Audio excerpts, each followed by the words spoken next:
खरेदीसाठी आलेल्या कुटुंबाला मारहाण करणाऱ्या स्थानिक गुंडांना पनवेल पोलिसांनी चांगलीच अद्दल घडवली।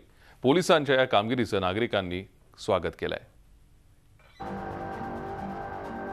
पनवेल शहरात स्थानिक गुंडांची गुंडगिरी वाढत चालली आहे। अशा गुंडांची मुजोरी सीसीटीव्हीत कैद झाली आहे। रायगड जिल्ह्यातल्या माणगाव तालुक्यातले दिनेश नाईक पत्नी आणि मुलीसोबत पनवेलमधल्या मॉलमध्ये खरेदीसाठी आले होते।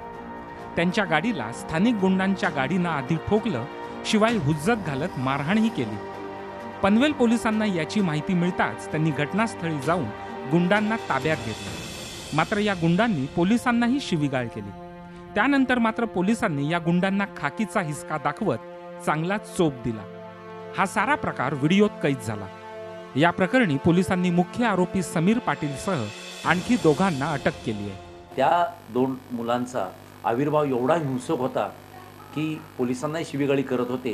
आम्ही त्यांना बघून घेऊ, आमची गुन्हेगारी पार्श्वभूमी आहे, आम्ही कोणाला सोडणार नाही, अशा पद्धतीची धमकीवाजा भाषा त्यांची गाडीमध्ये सुद्धा पोलीस अंमलदाराबरोबर चालू होती। सर्वसामान्यांना हकनाक त्रास देणाऱ्या गुंडांना अद्दल शिकवल्याबद्दल पनवेलकरांकडून पोलिसांचं कौतुक होतं। प्रत्येक वेळी पोलिसांनी अशाच प्रकारे खमकी भूमिका घेण्याची गरज व्यक्त केली जाते।